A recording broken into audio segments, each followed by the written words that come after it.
Hello everyone. आज हम बात करेंगे जेफ बेजोस के बारे में। जेफ बेजोस कहते हैं, शुरुआत में मैंने सोचा था कि अगर मैं लाइफ में फेल हो जाऊंगा तो मुझे अफसोस नहीं होगा, लेकिन अगर मैं प्रयास ही नहीं करूंगा तो मुझे जीवन भर अफसोस रहेगा। इस वीडियो में हम तीन चीज़ें डिस्कस करेंगे। जेफ बेजोस कौन है, वो अंतरिक्ष में क्यों गए, रॉकेट की लॉन्चिंग एंड लैंडिंग कैसी रही, इस यात्रा में कौन कौन से बड़े रिकॉर्ड बने। आज हम बात करेंगे दुनिया के सबसे रईस आदमी, अमेज़ॉन कंपनी के सीईओ और स्पेस कंपनी ब्लू ओरिजिन के मालिक जेफ बेजोस की। अंतरिक्ष यात्रा का नया इतिहास रच दिया गया है। जेफ बेजोस की स्पेस कंपनी ब्लू ओरिजिन के रॉकेट का नाम है न्यू शेपर्ड।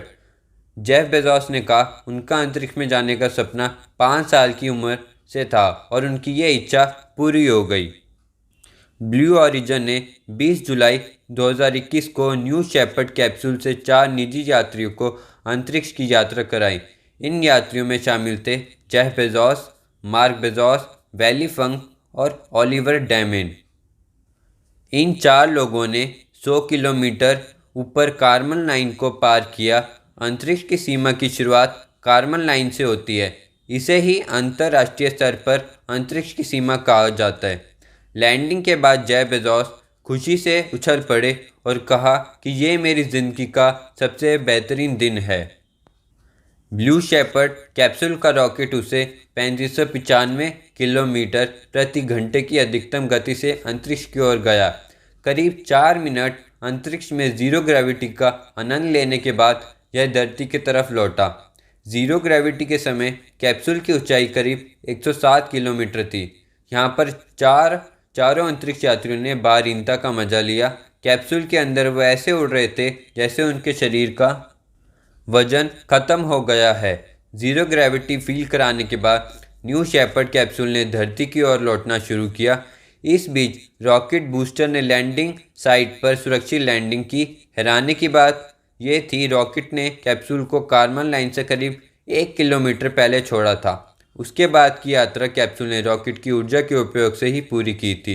उसके बाद उसने अंतरिक्ष में करीब 4 मिनट का समय बिताया था।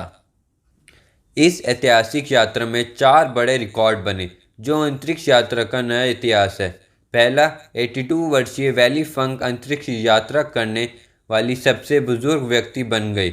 दूसरा, 18 वर्षीय ओलिवर डैमेन पहले कार्यशील यात्री और सबसे कम उम्र के अंतरिक्ष यात्री बने। तीसरा रिकॉर्ड पूरी लॉन्चिंग एंड लैंडिंग ऑटोमेटिक थी। चौथा, पहली बार 2 भाई जेफ बेजोस और मार्क बेजोस ने एक साथ अंतरिक्ष यात्रा की। वैली फंक ने कैप्सूल से बाहर आते ही अपने हाथों को फैलाकर खुशी जाहिर की। बाद में उन्होंने यह कहा कि उनकी 60 साल पुराना सपना पूरा हो गया। न्यू शेपर्ड की लॉन्चिंग पूरी तरह ऑटोमेटिक थी। इसे लॉन्च करने से लेकर लैंडिंग तक किसी भी अंतरिक्ष यात्री को किसी भी तरह के कंसोल पर कोई काम नहीं करना पड़ा। ऐसा पहली बार हुआ था कि अंतरिक्ष से संबंधित कोई लॉन्च पूरी तरह से ऑटोमेटिक थी। इस लॉन्च को 20 जुलाई को रखा गया क्योंकि इसी दिन अपोलो 11 ने चांद पर लैंडिंग की थी। अपोलो 11 के लैंडिंग की यह 52 वर्षगांठ थी। न्यू शेपर्ड रॉकेट और कैप्सूल का नाम 1961 के एस्ट्रोनॉट एलन शेपर्ड के नाम पर रखा गया।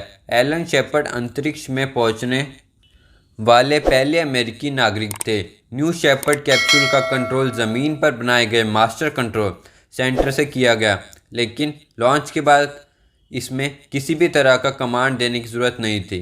कैप्सूल 6 एस्ट्रोनॉट के लिए बनाया गया, लेकिन फ़िलहाल इसमें 4 ही लोग थे। अगर ये वीडियो अच्छी लगी तो इसे लाइक करें, शेयर करें एंड चैनल को सब्सक्राइब करना ना भूलें और कमेंट करें कि आप भी क्या जेफ बेजोस की तरह स्पेस में जाना चाहते हैं।